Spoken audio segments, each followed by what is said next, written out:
Well, good morning. Welcome back to Coffee with Shag. And wanted to drop a little note to you guys this morning and give you a reminder of a movie that I once saw with my kids.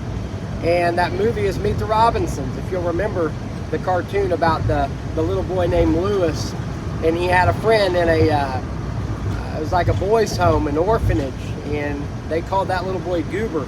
Remember? The story starts out with Lewis and Goober being roommates, and they were friends, I would assume. Goober had a bad life. Goober, just didn't get a fair deal, if you want to say, and nor did Lewis, because they're both orphans, if you remember that. But Goober and Lewis are different.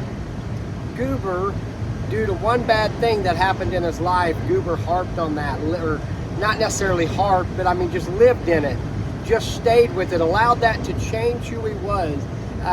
That one defining moment in his life changed everything about him, and he formed what his life was going to be through that bad incident in his life.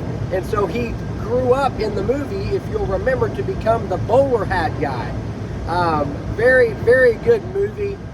Great for kids, great for adults, because I enjoyed it as well.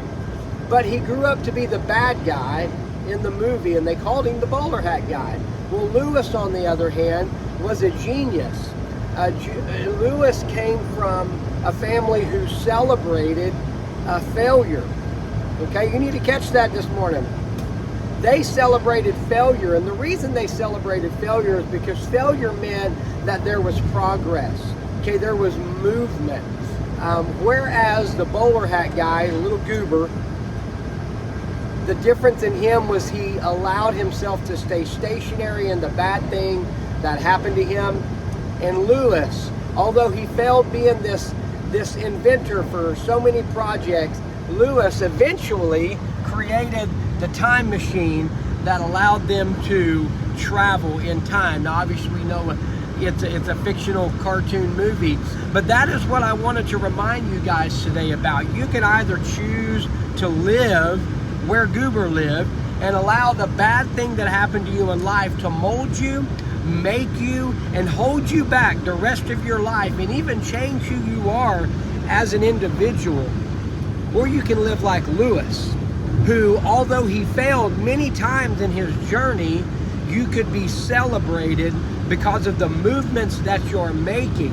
So I want to leave you with one saying that they stated in that movie that was so impactful to Lewis and got him where he was.